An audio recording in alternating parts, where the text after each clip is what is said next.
Hey, everybody. I'm Emily King Grandinetta, and I am here with my dear friend and colleague, Rita Buffington, who is not only a military veteran herself, retired officer, she's also a former business executive, and she's an ICF accredited coach, and she is a certified military transition coach, and she is not only a coach for that in that program, but she is on the faculty of the Certified Military Transition Coach Certification Program, which is ICF accredited for 30 CCEs. Hold on to your hats because that's not nothing. And so we're just going to chat about the CMTC, otherwise known as the Certified Military Transition Coach credential. So, hey, Rita, how are you? Hey, how are you? I'm good. I'm good.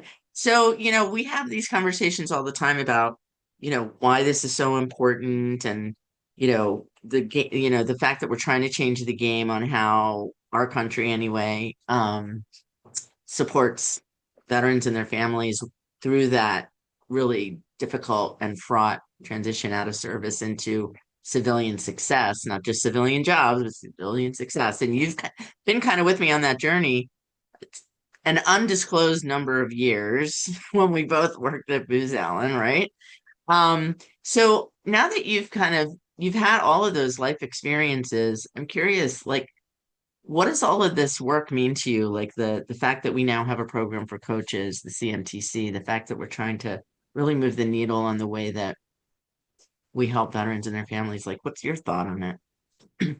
Well, like Em said, I've been on this journey with her for so long, an undisclosed amount of years, Yeah. and and I was a participant in her very first program, and I had just gotten out of the Navy after 8 years. I didn't retire, but about 8 years, and I had was about 3 years into my transition, and I didn't even realize that I hadn't transitioned fully yet. Like because I had what was like a soft, we call it soft landing. So I was at a defense contractor, and then I moved into a different role in the company, and I came up against some really, really challenging situations with my leader, who was also M's leader, and I still didn't understand it. I made some big gaffes because like she talked about it's a successful transition, and I was making a transition, but I wouldn't say it was successful. I burned some bridges early because I held on to my Navy way of doing things, which worked for a while, but it didn't work eventually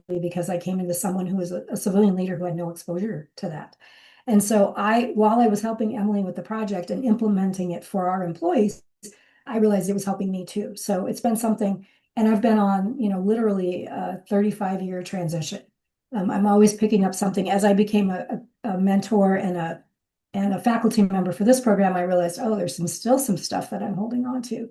And so for me, it's been a working lifetime of just keeping learning, learning, learning. And I think that's true of many, many jobs. It's just especially true for military transition because the culture is so sticky and it shapes so much of who you are as a young person. And so that transition is even harder than, say, job to job for someone who wasn't in the military. Well said. Well said.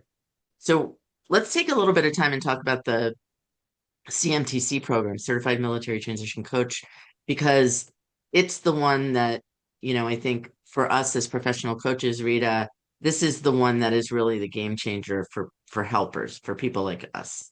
Um, and there's a slide that I sometimes use in presentations. I'm just going to bring it up real quick because I think it really speaks to a key distinction that's important for coaches. And you actually helped me really kind of realize this. I mean, I always knew that coaching veterans wasn't like anyone else I was coaching. I've been a professional coach for like 25 years.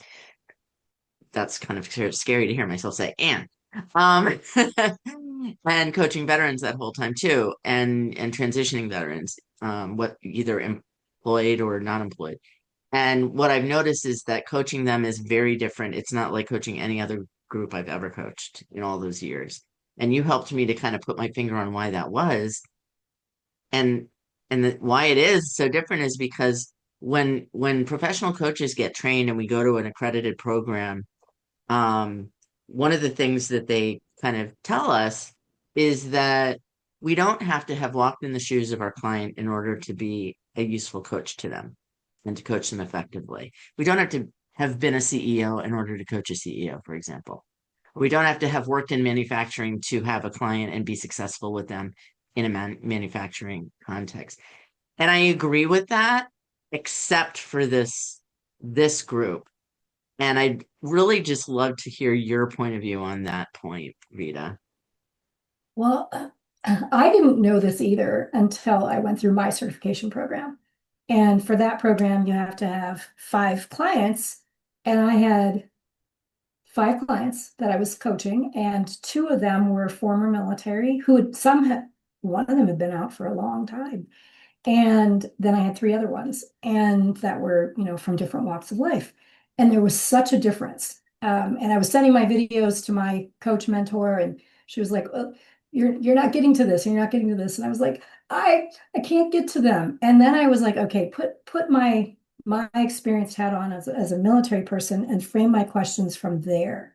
And we all learn in our coaching programs to start where they are, but Where the client is or there's a the little coachee bit, is.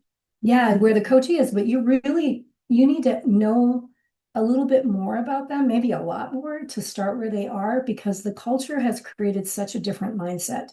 And so, and I were talking about this earlier, that a lot of really open-ended questions may not work for that person. And so that veteran, because they're just not used to that. And that can be true for other clients too. I've coached, for instance, people, attorneys, finance executives, sometimes people who come from really concrete thinking. It's really Mhm. hard to ask those broad open-ended questions because they can't start there. I find that the military clients are even more like that. And so it is beneficial to understand the whole context of them, not just them, but where they're coming from in a different way, because it is so different than a civilian job.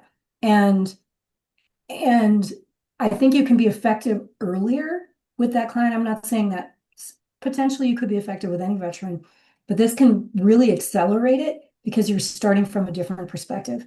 That and the fact that in the CMTC, because Emily has done so much research with veterans, she lays out tools that are very specific to them. And I found those to be, I wish I had had those when I was in my coaching program, because I think I would have been successful with those clients earlier, because I was on the verge of maybe failing a few of my early assessments. I did pass, I did fine, I'm certified, but I think I would have been more effective with those clients a lot sooner.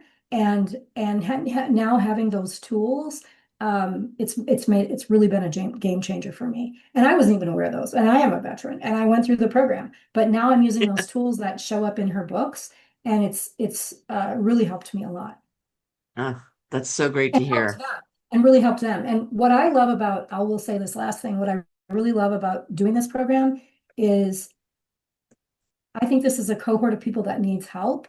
And by creating a coaching program and the other programs that Emily talked about is going to scale. And that means that's so meaningful, is to take this bigger than just us. We want this to grow and become something valuable for all of our veterans. Yes.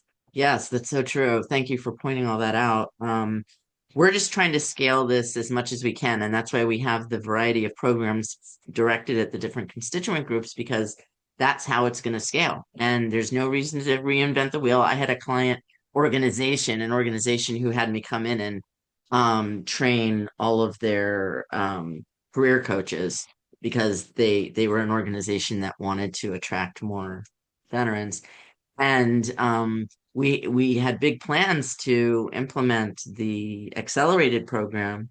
And the next thing I heard is they asked one of their people to just build it internally. And it's like, okay, this is not a simple or simplistic topic. And you can't just, I don't know, it just blew my mind. I was like, it's all right here. It's been done, it's research based. Why would you have someone reinvent the wheel? It just doesn't make any sense. So that's why we want to scale it because not only are they good programs, but we know that they work because we've been using them for 25 years. But we just want more people to have access to and working with a coach is helping the helpers.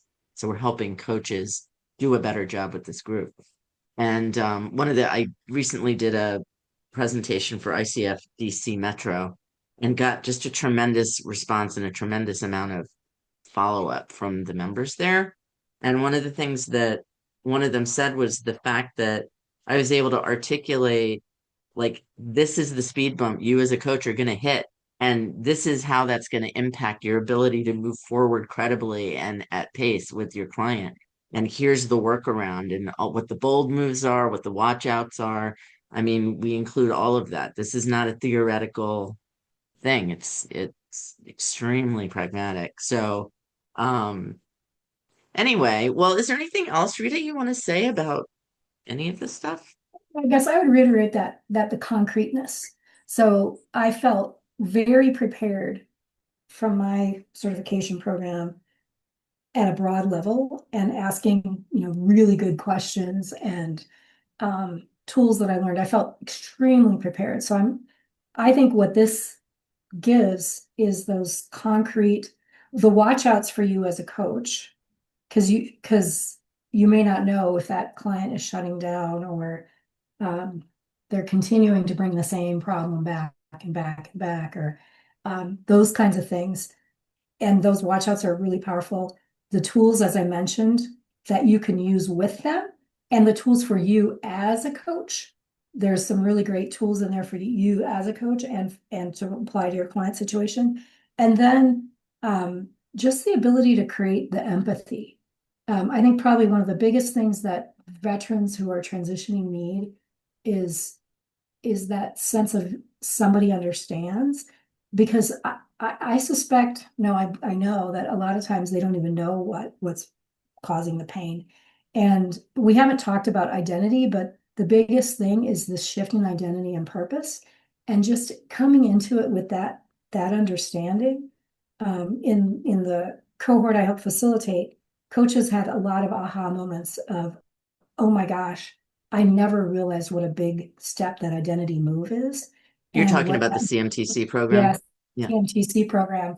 What the coaches that were in that program were like, I didn't realize how hard that was. And so I think that just learning about them creates that sense of empathy that they are so in need of, even if they don't know it, even if the military veteran doesn't know it. So you as a coach get a lot out of this to become much more effective with the audience that you want to serve. Yeah, I mean, and that's kind of the humanitarian side of it, because there is a humanitarian side of it. The business side of it is that there are a lot of people out there calling themselves coaches or calling themselves military transition coaches, and they aren't. Either they don't have any formal coach training or certification, or they have maybe an intense desire to help veterans, but all they have is their own felt experience of having transitioned, which is not, it's not monolithic. It is not going to be the same for everyone. And Yeah. so, yeah, Yeah, I would so just say the fact that we can have professional certified coaches coaching an audience with special skills to help them is the biggest change of this. And yeah, then, it'll yeah, differentiate you as a coach in the market. All the defense contractors, use external coaches. All the big companies that hire lots of veterans use external coaches. So now we can actually say, wait a minute, but I really understand this group and this um, challenge. Sorry, Rita, I interrupted you. no, no, Cool. I think that there's that, like you said, the humanitarian aspect, and there's the aspect that there's a big need. There's there's a gap to fill, and the more skilled you are as a coach to do that, the more effective you can be to have impact for that audience, and the more effectively you can build your business around it. So I think it's definitely a win-win, and it's a great, I call it a bolt-on to that being a good coach. Like Emily said, there's a lot of people out there that are coaching that really shouldn't be, or well, I shouldn't dish on them, but I should say Well, there's that, some out there who are just yeah, predatory, and yeah, then there are others who are well-intended but uninformed. And yeah, right. yeah, it's kind of a combination of all. Yeah. And there's a lot of people that are just coaching via social media. That's just not gonna help the individuals in the work that they're doing to transition into a whole new Mhm. life for themselves. Yeah, it's not just a job change. It's not a change of duty station. As I always say, it's unlike anything that, you know, any other change that a veteran will have made to date in their career. And so we need people who understand all of that complexity and know how to address the psychosocial aspects, not the resume writing, not the interview skills. Everybody's out there talking about that. And that's great because those are important, but they are not military transition. They're two tasks under the big umbrella of holy crap, you are about to have the biggest change of your life and your family's going to go through it too. And there aren't a lot of people out there who know how to help you with that. And we are training people to be those people to help you with that. I think I'll underscore that. Emily makes a big point about that, and maybe we didn't make it earlier, but that if you do research and you go out and say, is there a military transition training out there? You're going to find a ton of stuff. When you dig into it, it's all about the interview, the job, what to wear, how to write your resume. Resume is probably the biggest part, but then, and even in programs that are like internship programs, it's take that person and throw them into a job and then they sink or swim and they get hired there maybe or not. There's several of those. And they aren't really preparing the person for the what she calls the psychosocial aspects. And it's the identity piece and who you are and what your purpose is and your meaning. And those are squishy. And when people are scared and they're like, I gotta get a job, they're like trying Mhm. to go get their job. But I have personal experience with some people that have gone through some of those programs and they don't transition well and they don't always get a job because they don't show up in the way that they need to, or they may have chosen the wrong job because they didn't do the work to understand what gives them purpose or what they really want to do. And so, we didn't talk about the need for this program, but people job hop a lot coming out of the military. They get many, many jobs and they aren't always successful. And it's really unfortunate because that has a big impact on their lives and on their families' lives. And so we're building the awareness of this need because the need for job training has happened. That's better than when I left, but what's not happening is that softer part of it, that psychosocial component. And that's the part that is going to help a veteran stay in their job. It's not, once you get a job, the resume and the job search and all that stuff doesn't matter. It's not going to help you. But there's a huge void in terms of, okay, so what is that stuff that's going to help you? And coaches are in a great position to help with that, but they need much more than what they get in regular kind of accredited training programs. And that's why we put together the CMTC. And it's interesting that you said that, Rita, because another member of your cohort that you went through, or that you actually mentored, was saying that she wasn't even finished with the CMTC program. And when she mentioned it in a social setting that she was going through it, she got a client, and the client was someone who was going to be transitioning in the next six Well, that's months awesome. out of a really senior officer role. So, I mean, we have lots of examples of how people are getting business and making a meaningful difference, and feeling more purposeful themselves in the coaching work they do. So, we hope that whoever's listening will join the movement to try to change the game and enroll in the CMTC or the AMTC or the MTS, whatever you got. Let me bring up my slide that yeah, so we have a cohort coming up in September, but they're ongoing. So if you're seeing this and it's past September 26th, no worries. This is how to get in touch with us. If you're interested, you want to just have a conversation, see if it's right for you. I've even given you the link to my personal calendar here. So if you would like to get 20 minutes to just chat about it, take this link down and feel free to get on my calendar. If you want to talk about military transition, what it really is, and how to really help, then I definitely want to talk to you. So with that, why don't we wrap it up, Rita? Cool. Thanks, Shall we say Emily. goodbye? Say goodbye. Bye, everybody. All right. Bye. We'll talk soon.